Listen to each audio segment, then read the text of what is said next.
Your Side is your local election headquarters.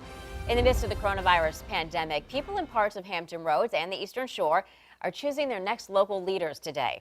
Election officials say they don't expect a big voter turnout since people are following the state's safer at home guidelines. 10 on Your Side's Brett Hall joins us live now from a polling location in Chesapeake. So, Brett, how's turnout out there?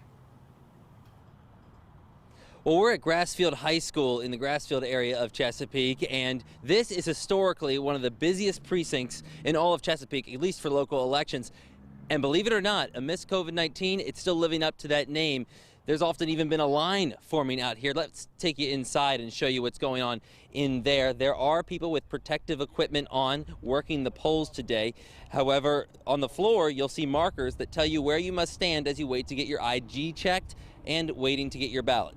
In an increase to decrease the amount of touch points, pens and folders that are usually recycled are either tossed or, get this, you get to leave with them. Yeah, before you would only leave with that election sticker. Now, as one woman very excitedly said as she walked out, I got a free pen. You know, it's the little things. Anyway, now if you don't feel comfortable going inside, there is drive-up voting as well. Either way, Chesapeake's General Registrar says it's important to leave plenty of time when you come here.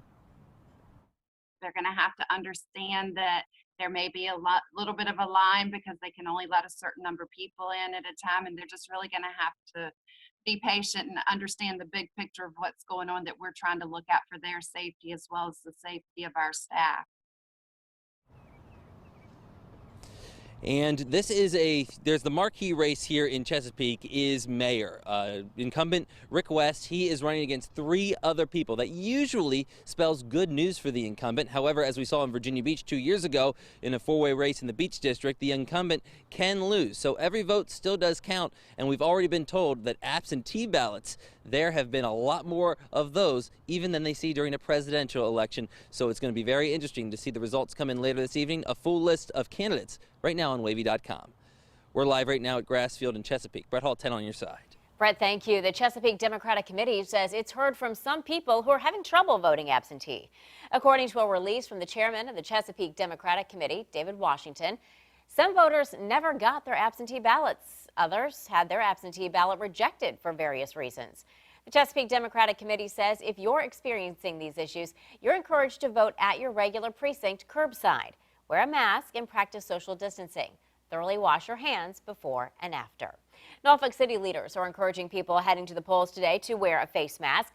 Governor Ralph Northam and local officials suggest voting absentee to avoid possible spread of COVID-19.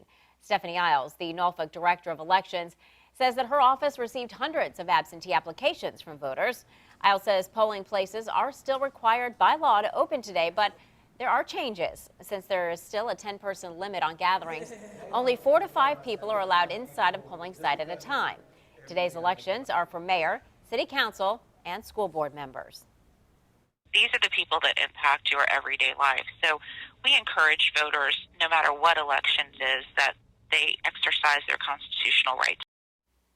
The polling places are offering curbside voting for people with disabilities or those 65 and older. All the polling sites are open in Norfolk. If you have any questions before casting your ballot today, head over to wavy.com. We posted everything you need to know in our voter guide. To find it, just hover over the News tab and click on Politics. You'll see the link to the voter guide at the top of the page. The polls close at 7 tonight. After you've voted, be sure to tune in to 10 on Your Side later tonight for the results.